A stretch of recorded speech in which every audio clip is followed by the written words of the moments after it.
Hello guys, welcome back to my YouTube channel make way to science. आज हम आपके साथ एक और इम्पॉर्टेंट टॉपिक लेकर आ गए 10th आईसीएसई बोर्ड के लिए, जो मेटलर्जी चैप्टर का इकलौता एक इम्पॉर्टेंट टॉपिक है जो पेपर में आपको 120% आने ही आना है। वो है हॉल हेरॉल्ड्स प्रोसेस, जिससे आप एक्सट्रैक्शन ऑफ एल्यूमिनियम कर सकते हो।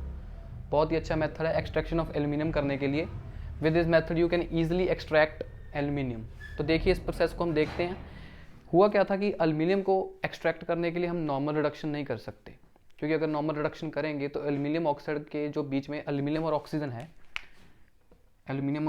है, दोनों के बीच में जो बॉन्ड बनता है बहुत ही ज़्यादा स्ट्रांग होता है। तो ये ईजिली रिड्यूस नहीं होता ये कंपाउंड। तो जब ये ईजिली रिड्यूस नहीं होगा तो इसकी हम सिंपल रिडक्शन नहीं कर सकते, इसीलिए हमको कौन सा मेथड अपनाना पड़ा, इलेक्ट्रोलाइसिस। तो पहले तो हमको ये पता होना चाहिए कि हम इसका इलेक्ट्रोलाइसिस मेथड क्यों यूज़ करते हैं। बिकॉज इसकी सिंपल रिडक्शन पॉसिबल नहीं है, because of strong bond between aluminium and oxygen. इनके लिए स्ट्रॉन्ग एफिनिटी होती है एक दूसरे के लिए। तो देखिए, चलो इसको हम अब अपने प्रोसेस की तरफ आते हैं। तो आप देख सकते हैं काफ़ी अच्छा सा डायग्राम हमने बना रखा है एक, ठीक है, हॉल हेरॉल्ड प्रोसेस के लिए। ये आपके पास थोड़ा सा एक सेटअप होगा। पहले हम एक सेटअप को एक्सप्लेन करेंगे कि सेटअप में है क्या। तो देखो, सबसे पहले हमारे पास आया था इलेक्ट्रोलिटिक सेल। तो हम पहले इलेक्ट्रोलिटिक सेल की बात करेंगे। ये क्या होगा, नॉर्मली आयरन का बना होगा, आयरन का बना हुआ सेल होगा, और जिसकी बॉटम क्या होगी बेटा, स्लैंटिंग होगी, स्लोप फॉर्म में होगी। किस फॉर्म में होगी, स्लोप फॉर्म में होगी। क्यों, because to collect molten aluminium side by side.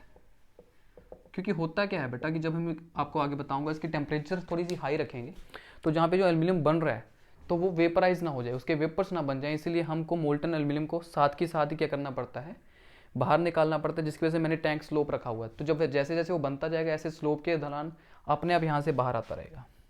तो पहली बात तो ये होगा कि जो टैंक है हमारा आयरन का होगा, और उसमें स्लोप क्या होगी, ऐसी होगी। किसके लिए होगी वो रीज़न मैंने बता दिया। पेपर में ये क्वेश्चन पूछते हैं कि स्लोप हमने क्यों लगाई है टैंक में, because to collect molten aluminium, because aluminium के वेपर्स बन जाते हैं हाई टेम्परेचर के ऊपर। चलिए फिर आगे आते हैं कैथोड और एनोड के बारे में। कैथोड यहाँ पे कौन रहेगी बेटा, कार्बन की कैथोड रहेगी। ऐसी लाइनिंग लगाई होगी रेड कलर से जो शो हो रही है, ये कैथोड रहेगी। और ग्रेफाइट वो भी एक कार्बन की फॉर्म है, उसकी हमारे पास क्या रहेंगी, रॉड्स रहेंगी एनोड की। ऐसे हमने डिप की होंगी। इलेक्ट्रोलाइट सोल्यूशन, बेसिकली जो इंपॉर्टेंट चीज़ होती है बच्चों को ये समझ नहीं आती। इलेक्ट्रोलाइट हमारा यहाँ पे क्या होगा, क्रायोलाइट, फ्लोरोस्पार और एल्यूमिना। अब क्रायोलाइट है क्या, बेसिकली इट इज अलॉय, एक तरह का अलॉय है। किसका सोडियम, एल्यूमिनियम और फ्लोरीन का, Na3Al(F6). और फ्लोरस्पार क्या है बेटा, ये कैल्शियम फ्लोराइड का नाम है। कैल्शियम फ्लोराइड को हम बोलते हैं बेटा फ्लोरस्पार। और आगे हमारे पास आता है एल्यूमिना, ठीक है बेटा, एल्यूमिना A2Al2O3। ये एक तरह का कह सकते हो और तो वैसे बॉक्साइट होता है। हमारे पास जो ओर होता है एल्यूमिनियम का वो होता है बॉक्साइट। बॉक्साइट से हम एल्यूमिना बनाते हैं बेटा बेयर्स प्रोसेस से, जो इसका पहले वाला प्रोसेस है, ठीक है। तो बेयर्स प्रोसेस से एल्यूमिना बनता है। एल्यूमिना यहाँ पे हमारा इलेक्ट्रोलाइट में होगा। ये हमारा तीनों एल्यूमिनेट इलेक्ट्रोलाइट के बीच में होंगे।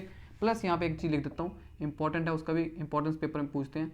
आप थोड़ा सा पाउडर कोक कर दोगे, एंटर। और पाउडर कोक बच्चे समझते हैं कि जो हम पीते हैं कोक, वो वाला कोक नहीं होता बेटा। ये कार्बन की एक फॉर्म होती है ब्लैक कलर की, उसको हम थोड़ा सा स्प्रिंकल कर देंगे, इन तीनों की चीज़ों के ऊपर। ये हमारा इलेक्ट्रोलाइट के मिक्सचर होगा। ये सभी इसके बीच में है, क्रायोलाइट, फ्लोरस्पार, एल्यूमिना, सब कुछ इसके बीच में है। फिर आ जाती है टेम्परेचर रेंज। टेम्परेचर रेंज बेटा हम मेंटेन करेंगे 950 डिग्री सेल्सियस के ऊपर। वोल्टेज हम कम रखेंगे, 5 to 6 वोल्टेज। क्यों, बिकॉज अगर वोल्टेज हमारी ज़्यादा हो जाएगी बेटा तो जहाँ पे जो क्लोरोलाइट है ये डिकम्पोज हो जाएगा, डिकम्पोज एट हाई वोल्टेज। तो हाई वोल्टेज पे क्या हो जाएगा, डिकम्पोज हो जाएगा हमारे पास, जिसकी वजह से हम वोल्टेज को क्या रखते हैं, कम रखते हैं, ठीक है। तो ये हमको डिटेल में पता लग गया। तो चलो इसको हम पहले आप नोट डाउन कर सकते हैं, फिर इसके बाद आगे हम चलते हैं रिएक्शंस की तरफ कि कौन सी रिएक्शंस होंगी पहले। चलिए हम देखते हैं इसको।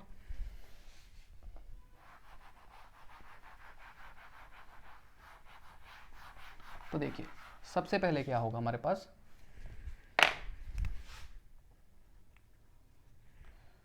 यहां पे कर देते हैं रिएक्शंस।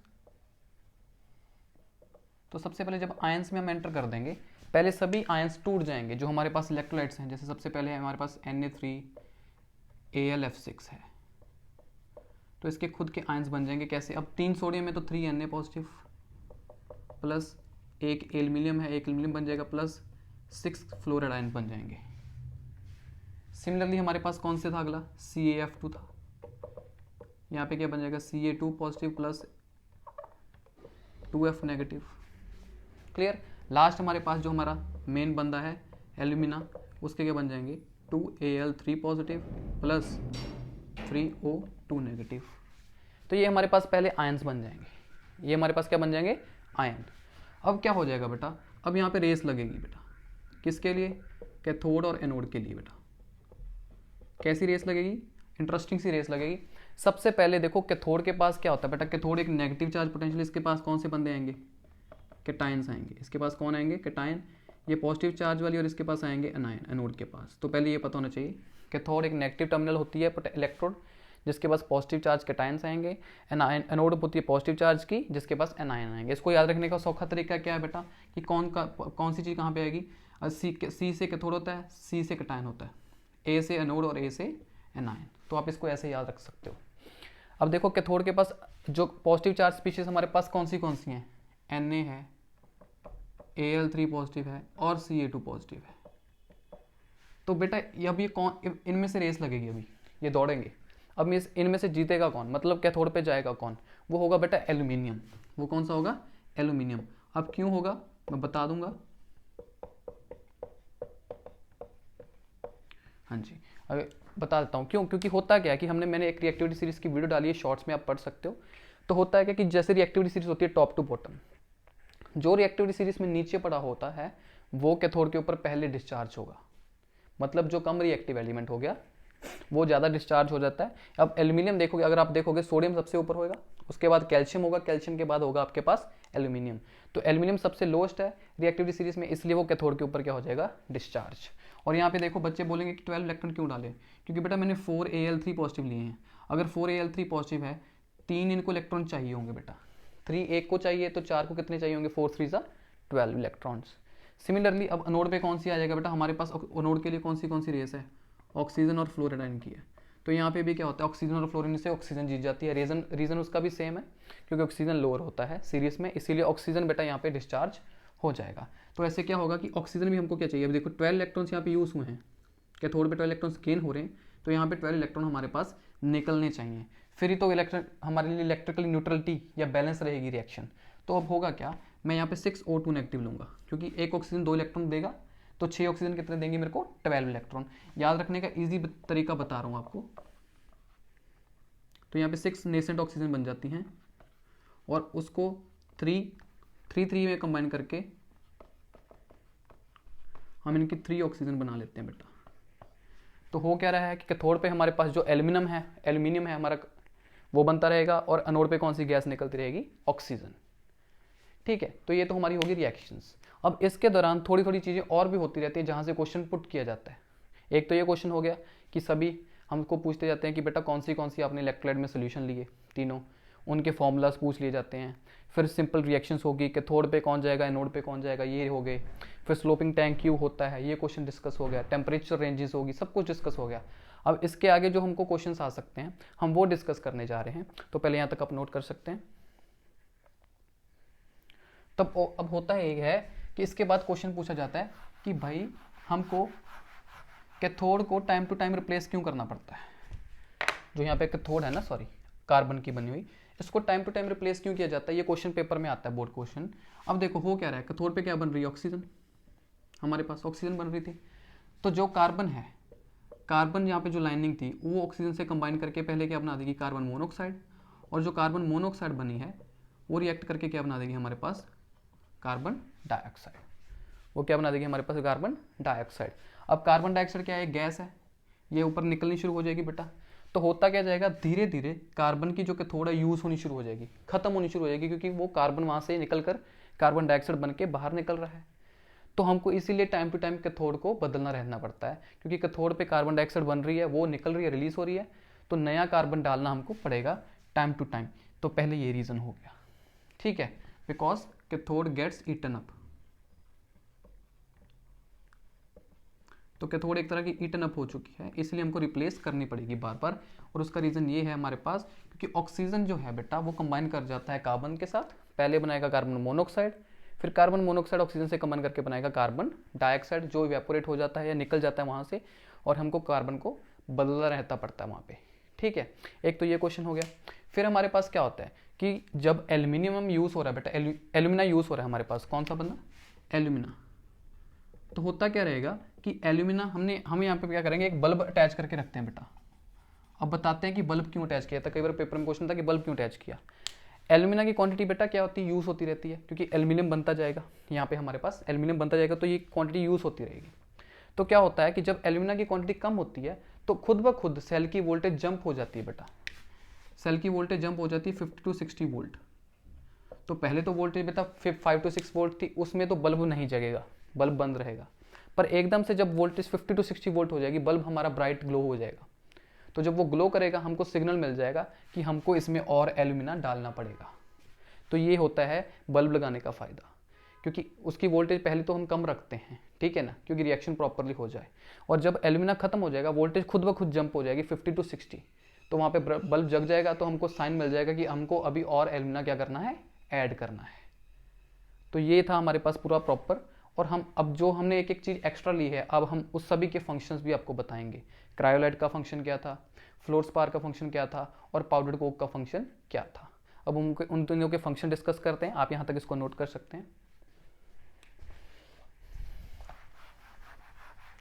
तो पहली तो बात सीखिए जो क्रायोलाइट है बेटा।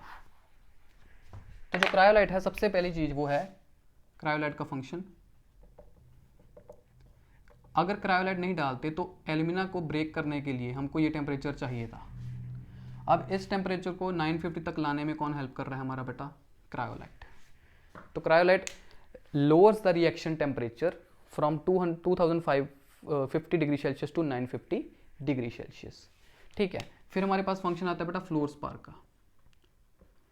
वो क्या है बेटा, keep the reaction mixture together and act as solvent. पहला तो एक फंक्शन हो गया कि वो सभी को एक साथ रखेगा कि रिएक्शन प्रॉपर हो सके, और एक सॉल्वेंट की तरह एक्ट करेगा जिसमें सारी चीज़ों को आपको डाल सकते हो और घोल सकते हो। सेकंड बहुत इंपॉर्टेंट, इंक्रीज इलेक्ट्रिकल कंडक्टिविटी। होता क्या है कि जो आपका एल्यूमिना है वो इलेक्ट्रिकली कंडक्टिंग नहीं होता है, तो ये जो आप फ्लोरस्पार डालते हो बेटा इलेक्ट्रिकल कंडक्टिविटी बताता है। क्योंकि देखो रिएक्शन किससे हो रही है, इलेक्ट्रोलाइसिस से। अगर कोई बंदा एल्यूमिना अगर इलेक्ट्रिसिटी कंडक्ट ही नहीं करेगा तो फिर तो रिएक्शन होगा ही नहीं। तो इलेक्ट्रिसिटी कंडक्ट कर सके उसकी वजह से हमको कौन हेल्प करता है, फ्लोरस्पार। लास्ट हमारे पास आ गया जो है पाउडर्ड कोक। जो पाउडर्ड कोक हमने डाला था ऊपर, उसके दो फंक्शन है। पहली बात तो बेटा वो हीट एब्जॉर्ब करता है जो रेडिएट होती है।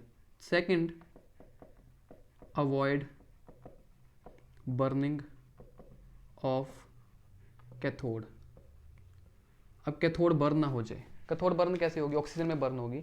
तो पाउडर कोक उसको बचा के रखता है, इतनी क्वांटिटी सप्लाई करते रहता है कि कार्बन बर्न ना हो, इतना ना हो कि कार्बन की बर्निंग हो जाए, तो रिएक्शन हमारी एक्सप्लोड ना कर जाए और प्रॉपरली होती रहे। तो this was all about hall Harold's process. और इसके क्वेश्चन जो जो हमसे पूछे जा सकते हैं वो मैंने डिस्कस कर दिए हैं कि एनोड को क्यों चेंज कर कैथोड को क्यों हम रिप्लेस करते रहते हैं, ठीक है, क्योंकि कार्बन यूज़ होती रहती है।